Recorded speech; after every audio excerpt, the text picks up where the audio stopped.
임신한 여성과 그녀의 남편이 네브래스카주 링컨에서 사라졌습니다. 저희 수사관들은 폴크 카운티와 협력해 주말 내내 쉬지 않고 사건 전말을 하나하나 맞췄습니다. 지금 완전히 다른 사건입니다. 링컨 경찰서는 현재 26세 한나 네빌과 27세 로베르토 테너의 실종 사건을 살인 사건으로 수사하고 있습니다. 아직 중요한 단서가 남아있는 상황에서 수사가 진행 중인 가운데 링컨 경찰서는 여전히 실종자 수사에게 힘쓰고 있습니다. 저희는 로우 앤 크라임에서 제시한 사건을 다루고 있습니다. 저는 크리스 스튜어트입니다.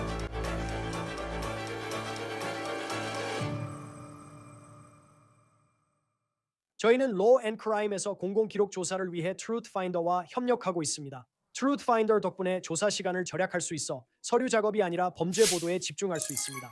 트루트 파인더로 이름만 입력해도 주소, 범죄 기록 등 다양한 정보를 조회할 수 있습니다. 이 도구는 신원 확인 시 항상 사용하며 미국 최대 검색 서비스 중 하나입니다. 구독 시 무제한 비공개 검색으로 새 이웃을 확인할 수 있습니다. 온라인에서 만난 사람을 확인하거나 다시 연락할 수 있습니다. 성범죄자 조회, 본인 배경 조사도 가능합니다. 정보를 확인하고 안전을 지키세요. Truth Finder Now에서 truthfinder.com/otc로 공공 기록을 확인하세요. 한 커플은 실종됐고 다른 커플은 살인 혐의로 구속됐습니다.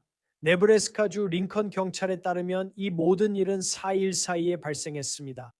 폴크 카운티 셰리프국은 1월 28일 저녁 네브래스카 스트롬스버그 출신 한나 실종 신고가 접수됐다고 LP에 전했습니다. 로베르토에 대한 실종 신고는 목요일에 접수되었습니다. 바로 이곳 링컨에서요. 일요일 저녁 제임스와 타이터스는 링컨의 자택에서 체포됐습니다. 겉보기에는 명백한 사건처럼 보일 수 있지만 전혀 그렇지 않습니다. 여기서 가장 큰 빈틈은 피해자 실종 사실이 당국에 알려지기까지 거의 2주가 걸렸다는 점입니다.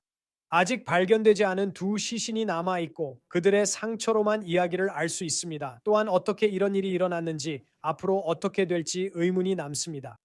처음부터 시작하겠습니다. 1월 28일 수요일 한 여성이 네브래스카 링컨 외곽 폴크 카운티 보안관 사무실에 심각한 우려로 연락했습니다. 한나의 룸메이트는 1월 15일 이후로 한나를 보지 못한 채 그녀가 스트롬버그를 떠나 링컨에서 남편을 데리러 간 이후로 실종 신고를 폴크 카운티에 했습니다. 26세의 한나 네빌이 룸메이트이자 오랜 친구에게 마지막으로 목격되거나 연락된 지 13일이 지났습니다. 이상하다고 의심하는 사람이 그녀뿐만은 아닙니다. 1월 28일 약 11시 29분경 우리는 디스패치로부터 한나 노벨의 안부 확인 요청 전화를 받았습니다. 이 요청은 그녀의 건강관리 제공자들에 의해 접수되었습니다. 그리고 그녀는 임신 중이었기 때문에 요크에서 의사를 만나기로 한 2번의 약속을 놓쳤습니다. 경찰은 한나가 임신 30이 주였다고 밝혀 이번 조사가 더욱 중요하고 충격적으로 느껴졌습니다. 당시 두 생명이 위태로웠기 때문입니다. 이제 이 시점에서 당국은 모든 정황을 종합해보고 한나가 단순히 실종된 것이 아니라는 사실을 깨달았습니다. 그녀의 남편인 27세의 로베르토 테너 역시 행방이 묘연했습니다.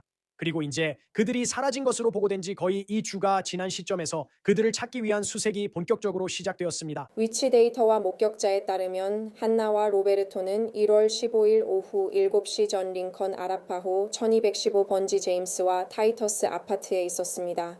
여기서 24세의 스털링 제임스와 22세의 세이디 타이터스가 등장합니다. 이들은 네브래스카 링컨 출신의 커플입니다. 이들은 최근 결혼했습니다. 몇 주 전 결혼했고 스털링 제임스는 로베르토와 가족입니다. 그들은 이복 형제였습니다. 그래서 해나와 로베르토가 신혼부부 축하하러 온 걸까 싶은 생각이 들어요. 그건 아직 확실하지 않지만 시간대상 실종된 커플이 제임스와 타이터스의 아파트에 약 1시간 정도 있었던 것으로 보입니다. 이후 변화가 생깁니다. 휴대전화 데이터에 따르면 한나 기기는 오후 8시에 떠났습니다. 한나의 기기는 랭커스터 카운티 노스웨스트 27번가 7600번지에 도착해 오전 1시 30분까지 머물렀습니다. 그 기기는 1월 16일 오후 오프라인 전 여러 장소로 이동했습니다. 그래서 한나의 휴대폰이 15분 거리의 개인 주택으로 이동한 뒤 4시간 반 머무른 것이 확인됩니다. 그 후 휴대폰은 여러 다른 장소로 이동하다가 결국 다음 날 오후 1월 16일에 꺼집니다. 그래서 궁금합니다. 4시간 반 동안 두 번째 장소에서 무슨 일이 있었고 한나가 그때 휴대폰을 가지고 있었을까요? 잠시 여기로 돌아가고 싶습니다. 링컨 경찰서장은 한나의 휴대폰이 두 번째 장소에 있을 때 또 다른 긴급 전화가 걸려와서 이 사건을 더욱 의심스럽게 만들었다고 말했습니다.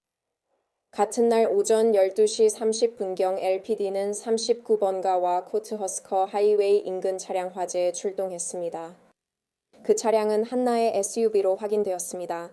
LPD는 이 불행한 발견 당시 한나의 실종 사실을 알지 못했습니다. 이제 1월 16일이 되었고 기억하세요. 실종 신고 전화는 1월 28일 즉 12일 후 거의 2주가 지나서야 접수되었습니다. 그때는 한나의 SUV 화재와 연결할 단서가 없었습니다. SUV 화재 발생지는 그녀의 휴대전화가 두 번째로 신호를 보낸 곳에서 15분 거리였습니다. 경찰관들은 그날 아침 한나에게 화재 사실을 알리기 위해 전화를 걸었지만 그녀의 전화번호는 더 이상 사용되지 않고 있었습니다. 우리는 이제 그 이유가 그녀가 이미 그 시점에 사망했을 가능성이 높기 때문이라고 생각합니다. 1월 16일 아침 당국이 한나에게 SUV 화재 관련 연락을 시도했으나 이미 전화번호가 끊겨 있었습니다. 이로 인해 한나는 실종 몇 시간 만에 사망한 것으로 결론지었습니다. 하지만 남편 로베르토는 어떻게 됐을까요? 수사관들은 어떻게 이 사건이 살인이라고 결론 내렸을까요?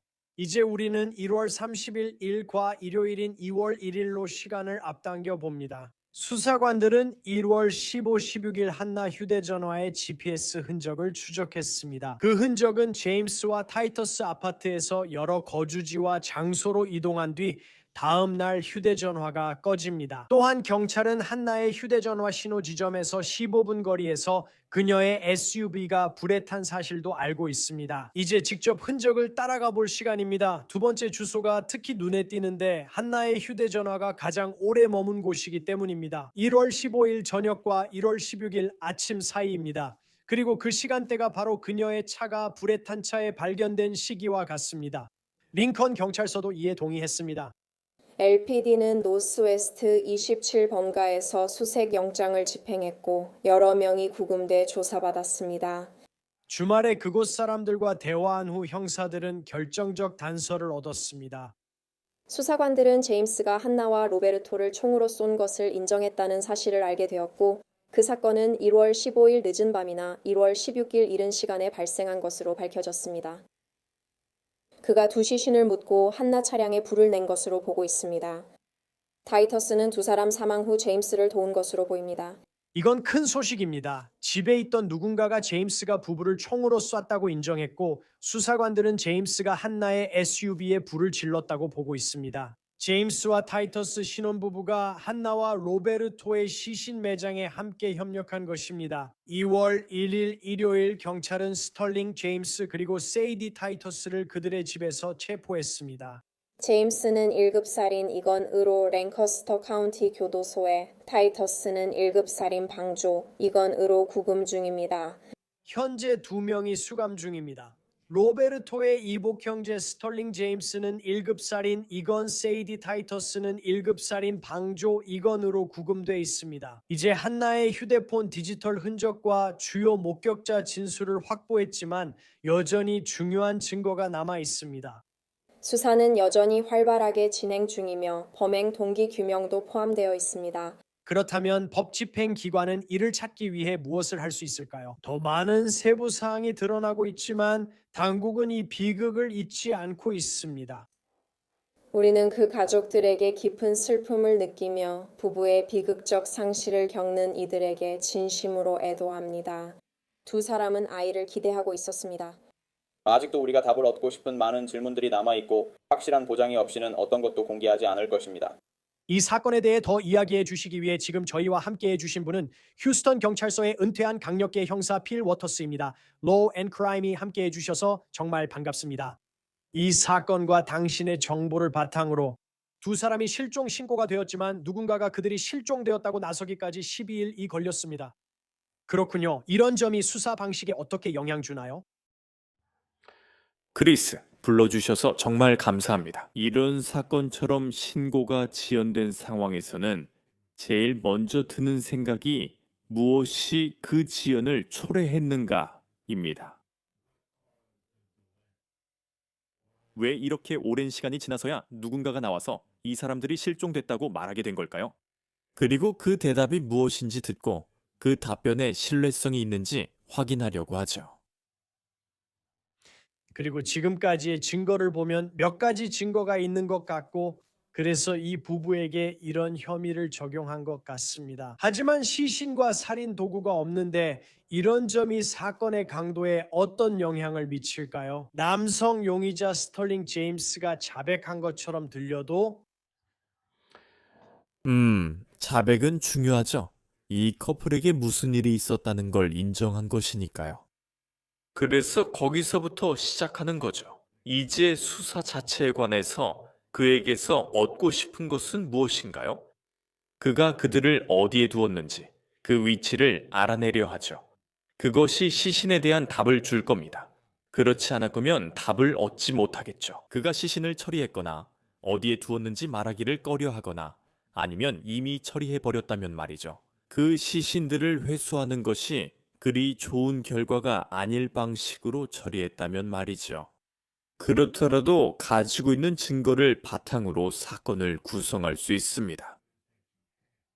저도 시신이 없는 사건을 맡아본 적이 있는데 우리가 가진 증거가 너무 강력해서 용의자가 여자친구에게 무슨 일이 일어났는지 설명할 방법이 전혀 없었습니다. 그래서 시신을 찾지 못했음에도 불구하고 지금까지도 시신을 회수하지 못했지만 우리는 법정에서 살인죄로 유죄 판결을 받았습니다. 자백이 있을 때는 제 입장에서는 누군가가 자신이 했다고 말하면 그걸로 충분하다고 생각하거든요. 우리 대중들 대부분에게도 누군가가 자백하면 아 그럼 된 거지라고 생각하잖아요. 네, 제가 했습니다라는 말만큼 확실한 증거는 없죠. 자백만으로 기소가 충분한가요? 얼마나 효과적으로 사건을 진행할 수 있을지 궁금합니다. 그게 출발점이죠. 그래서 누군가가 무언가를 자백하면 형사는 반드시 그 자백을 입증할 수 있어야 합니다. 누군가 와서 내가 했어라고 하면 그냥 믿기 어렵죠. 그리고 그들이 그렇게 하는 건 거짓 자백이며 자기 명성을 위한 겁니다. 그래서 자백을 받았다고 해도 그 사람이 자백한 내용과 그 사람이 실제로 그 일에 관여했는지를 입증할 수 있어야 합니다. 스터링 제임스는 이 일이 일어나기 6개월 전에 감옥에서 출소한 것으로 알려졌습니다. 이런 사건을 조사할 때는 모든 용의자, 모든 가능성을 하나도 빠짐없이 확인해야 합니다. 하지만 가족과 가까운 사람이 그런 과거를 가지고 있다는 걸 알게 되면 아무래도 신경이 쓰일 수밖에 없죠. 그럴 때는 바로 그 사람에게 의심의 눈초리를 두게 되나요? 아니면 다른 사람일 가능성과 비교해서 그 사람을 어떻게 바라보게 되나요? 글쎄요, 수사라는 게 모든 가능성과 모든 용의자를 다 살펴봐야 하니까요. 그리고 올바른 용의자를 찾는 것만큼이나 용의자를 제외시키는 것도 중요합니다. 그래서 그의 배경이나 그가 감옥에서 풀려난 시기 같은 것들을 고려해야 합니다. 수사에서 처음으로 주목받았던 인물들이 누구였는지 먼저 살펴봐야 합니다. 그리고 이런 사건에서는 가족을 먼저 살펴보고 안에서부터 바깥으로 조사해 나가게 됩니다. 그가 사건 발생 6개월 전에 감옥에서 출소했다는 사실은 그가 감옥에 있을 때 일어난 어떤 일과 관련이 있지 않는 한 별다른 의미가 없습니다. 제 말은 사람들이 살인을 저지르는 이유는 보통 세 가지 중 하나입니다. 성, 마약, 아니면 돈이죠. 그래서 우리는 그가 출소하기 전에 이 친척들, 즉 이 이복 형제들과 어떤 대화가 있었는지 알지 못합니다. 그래서 과거로 돌아가서 그 역사를 조사하고 이 일이 어디서 시작됐는지 알아내려고 해야 합니다. 이 사건의 기원과 살인으로 이어진 원인은 무엇인가요? 그래서 이런 모든 것들은 체포가 이루어지고 자백이 나오면 그때부터 진짜 수사가 시작되는 겁니다. 그래서 배경을 조사해야 합니다. 어디서 시작됐을까요? 아마 그의 진술이나 자백에서 그는 그래, 그들이 감옥에서 날 만났어 라고 말할 겁니다. 그는 메스암페타민 같은 약물 전력이 있습니다. 그래서 우리는 그들 사이에 어떤 역학이 있었길래 그가 두 사람의 목숨을 앗아갔는지 알지 못합니다. 흥미로운 점이 있습니다. 경찰에 따르면 그는 자신이 이 일을 했다고 말했습니다. 그런데도 시신이 어디 있는지 모르고 아직까지 범행 동기도 없는 것 같습니다. 이 상황을 어떻게 보시나요? 네, 제가 했습니다. 하지만 왜 그런 일이 일어났는지는 아직 밝혀지지 않은 것 같습니다. 그게 이상하네요. 경찰이나 형사들이 무엇을 알고 있는지, 자백에서 어떤 깊은 내용이 있었는지 모르는 상황이니까요. 그게 저에게는 이상하게 느껴집니다. 저는 모든 자백을 알고 있습니다. 저는 자백을 받아왔고, 아시다시피 결국 마지막에 나오는 질문은 항상 왜입니다. 살인 동기가 법정에서 입증하는데 반드시 필요한 것은 아니지만요. 하지만 모두가 궁금해하며 무엇이고 어떤 동기가 있었는지 이해하는 게 중요합니다. 이 피고인이 왜 저기 앉아 살인이나 중범죄로 기소됐는지 이유를 파악해야 합니다. 그가 그것을 했다고 자백했는데도 무슨 이유에서인지, 어떤 이상한 이유에서인지 그 이유를 말해주고 싶어 하지 않는다는 게 이상하게 느껴집니다. 그게 저한테는 정말 이상하게 느껴집니다.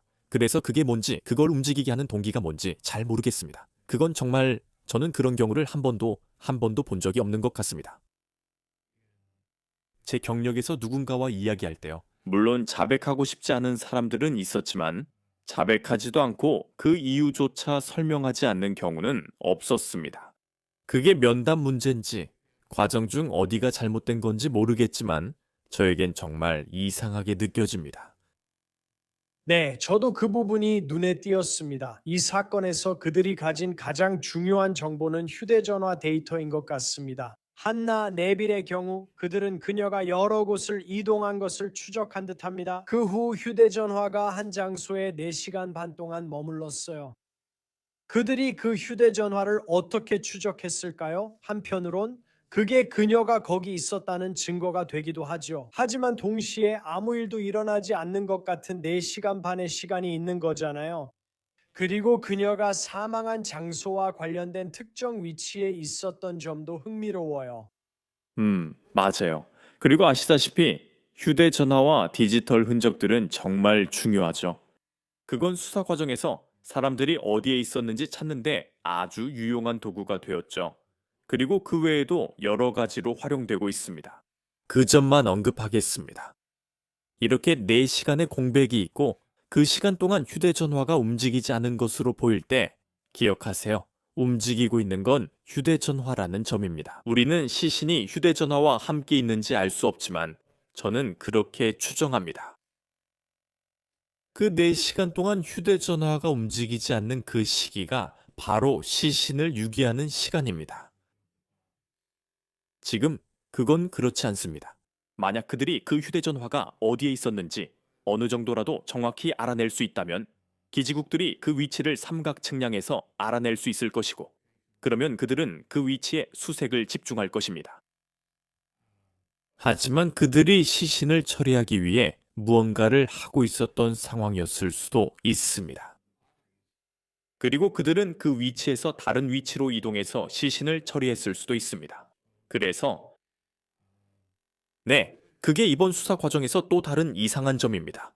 그리고 그건 제가 당연히 물어볼 질문이기도 합니다. 물론 그들도 이미 알고 있겠죠. 그들은 이 용의자에게 질문할 것입니다. 이 휴대전화가 4시간 움직이지 않을 때 어디에 있었나요? 그 4시간 동안 어떤 일이 있었나요? 그리고 분명히 그는 그들에게 말하지 않고 있습니다. 다시 말해, 이것도 이 수사의 또 다른 이상하고 특이한 점입니다. 구금된 용의자의 협조 없이 시신을 어떻게 찾나요? 제 말은 이런 시신들은 어떻게 찾죠? 저도 네브래스카주 링컨에 가봤는데 그 도시는 꽤 도시적이에요. 하지만 4시간 반만 운전해도 금방 아무것도 없는 한가운데에 도착할 수 있고 그 반경은 정말 넓어요. 기하학적으로 말하면 원주 같은 거고 누군가 4시간 반 만에 갈 수 있는 범위예요. 그의 협조 없이 시신을 찾으려면 어떻게 해야 하죠? 정말 큰일이죠, 크리스. 좋은 질문이에요. 제가 맡았던 사건도 시신이 없는 사건이었어요.